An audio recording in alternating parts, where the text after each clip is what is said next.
Oi, gente, tudo bem? Hoje a gente vai conversar um pouquinho sobre o livro que o João Silvério Trevisan publicou no ano passado, com o título Pai, Pai. O livro saiu pelo selo Alfaguara, da editora Companhia das Letras.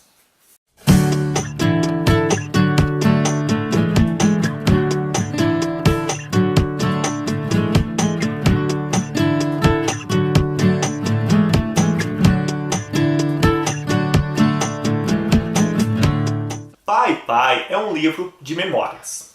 Ali nós encontramos o Trevisan da infância, em Ribeirão Bonito. Ali nós encontramos o Trevisan que vai se formando escritor. Ali nós encontramos o Trevisan que se torna militante. Mas antes disso, eu gostaria de apresentar para vocês o João Silvério Trevisan. João Silvério Trevisan, ele nasce em Ribeirão Bonito, é um escritor brasileiro traduzido internacionalmente e inclusive já ganhou o prêmio Jabuti com o romance Ana em Veneza, isso em 1995. Já publicou também um livro que é um clássico na história do Brasil, que é Devassos no Paraíso. A primeira edição foi publicada nos anos 80. Depois ele publica uma nova edição pela Record, acho que em 2001. E, ao que tudo indica, agora em 2018, a Companhia das Letras vai fazer uma nova edição. Eu estou falando de Devassos no Paraíso, em que ele realiza uma história da homossexualidade no Brasil, da colônia até os dias atuais. Nos anos 70, Trevisan já se aventurava pela literatura. Pela editora Brasiliense, ele publicava Testamento de Jonatas deixado a Davi, um livro de contos. E também publicou vários outros livros depois. Um desses livros chama Pedaço de Mim, uma compilação de vários textos que ele escreveu para jornais, revistas, enfim. E eu lembro, já faz bastante tempo que li esse livro, mas lembro particularmente de uma autodefesa que ele faz. E essa autodefesa, em certo sentido, também está presente aqui no livro. Para muitos, ele não é o Trevisan escritor literário. Ele é o Trevisan militante gay. Ou seja, a sua literatura é reduzida a uma literatura militante, é reduzida a uma literatura LGBT, como se não fosse uma literatura que falasse dos dramas humanos a partir da ficção e que fizesse pensar uma composição de afetos da experiência humana em si. Me parece muito atual essa autodefesa do Trevisan, porque quando ele publicou ano passado este livro, eu não vi uma quantidade significativa de críticas a respeito da obra, o que causa um certo espanto, porque é um escritor que já tem anos e anos de produção, tem uma experiência literária incrível. Ele, inclusive, ministra uma oficina literária na cidade de São Paulo e há escritores muito bons que já passaram por lá, como foi o caso do João Carrascosa, que tem publicado livros de contos belíssimos. Então, até onde eu li, parece que a crítica falou pouco do livro. E se você não fala, é muito significativo, porque se eu não falo, quase sempre é porque não existe, né? Há uma disputa para estar na ordem do discurso. Ou seja, você só existe na medida que você é visto. Você só existe na medida que você é lido. Você só existe à medida que é produzido uma forma de dar visibilidade ao seu trabalho. E parece que é uma grande estratégia. Talvez uma estratégia não só contra o Trevisan, mas às vezes contra as homossexualidades em si. Já que muito do que ele escreve, quer queira quer não, toca nesse ponto. Pois muito bem, aqui em Pai Pai ele volta a esse argumento, mas como o título diz, o que move o livro é a sua relação com o pai, com José Trevisan. A primeira frase do livro já é assim um grande alerta do que está por vir. Por quê? Porque não é um livro fácil. É um livro que mexe muito com você, porque você vai imaginando, né, o Trevisan passando por todas essas questões, vivendo todos esses traumas, tendo que aprender a lidar com esses afetos, tendo que amar um pai que ao mesmo tempo lhe exclui. Enfim, a primeira frase do livro já situa isso, quando ele diz: tudo que meu pai me deu foi um espermatozoide. A relação de Trevisan com o pai é uma relação tensa por muitas questões. Sobretudo porque Trevisan, desde moleque, ele tinha trejeitos considerados femininos.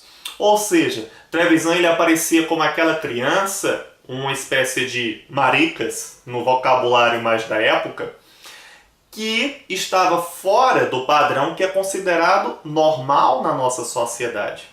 Ou seja, ele estava fora daquele padrão heterossexual, ele não apresentava um jeito muito masculino. E isso foi despertando cada vez mais uma relação bastante problemática com o pai dele. O livro, inclusive, funciona meio que com essa espécie de perdão. Eu acho que é muito mais um perdão de si mesmo do que um perdão ao pai. Evidentemente que, diante do que eu estou dizendo, a psicanálise aparece muito fortemente no livro. Ele mesmo se diz aqui leitor de Freud, e esse próprio dilema é um dilema muito caro à psicanálise. Evidentemente que outras teorias vão dar suas interpretações, mas o que parece mover os argumentos de Trevisan aqui vai muito em torno da psicanálise. Inclusive é um livro que assim vai fazer menção a Nietzsche, é um livro que faz menção a outros escritores da literatura mundial de grande destaque, como o Rilke, que escreveu aquele famoso livro Cartas a um Jovem Poeta. E o que nós temos aqui é uma compilação das suas memórias. Mas, como veremos, a relação tão problemática com o pai se amenizava com a mãe.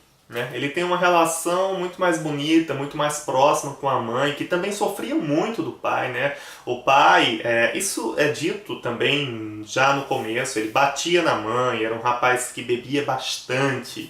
Então muitas vezes ele acabava manchando, acabando, destruindo os sonhos da família por causa do seu vício e também por causa do seu modo de ser bastante machista.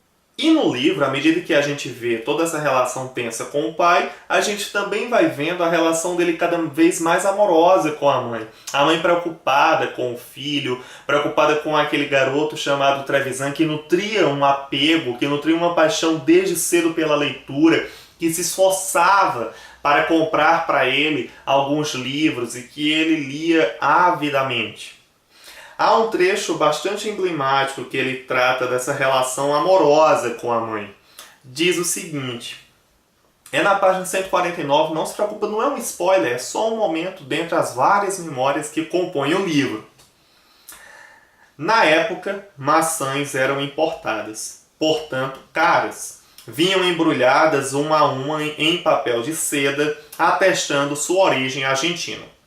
Costumava-se oferecê-las aos doentes em convalescença. Não sei como me ocorreu, mas fiz. Sem dinheiro, roubei uma linda maçã no supermercado e levei à minha mãe. Contei-lhe ao ouvido o que tinha feito e lhe garanti que eu seria perdoado. Mamãe riu. Sentada numa cadeira de repouso junto à ampla janela para tomar o sol da manhã, ela dizia sorridente: ai, que boba eu fui, achava que eu ia morrer.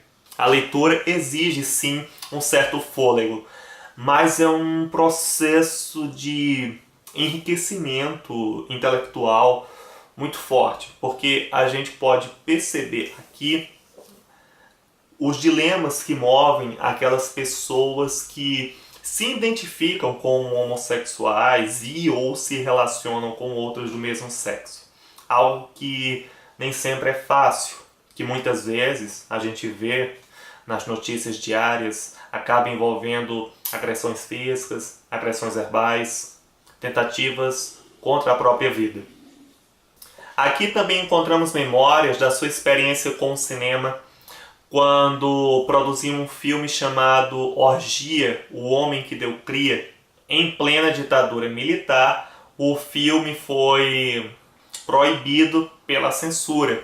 o que fez com que Trevisan migrasse para o exílio em 1973, regressando em 1976. Na experiência do exílio entre Califórnia e México, Trevisan entra em contato com movimentos de liberação homossexual que já ocorriam intensamente nos Estados Unidos em algumas regiões desde o final dos anos 60 e também com o movimento feminista que já estava bastante avançado naquele país, naquele momento, se comparado ao Brasil. Trevisan se deixa afetar, se deixa tocar por esses acontecimentos. Quando retorna ao Brasil em 76, quer fazer algo aqui, algo diferente, e tenta organizar o primeiro grupo de militância homossexual no país. A tentativa, entretanto, não teve êxito. Bem, pessoal, este foi um vídeo muito introdutório às Memórias de Trevisan, um livro desafiador, muito bem escrito, enfim, aquela leitura que você para e fica pensando como isso aconteceu, enfim, é aquela leitura experiência, ela te atravessa. Você fecha o livro e fica pensando naquelas questões. Fica a dica, se você gostou do vídeo, se você gosta do canal, curte, se inscreve, ajuda a divulgar. A gente se encontra no nosso próximo vídeo do Pretérito Imperfeito. Muito obrigado, gente!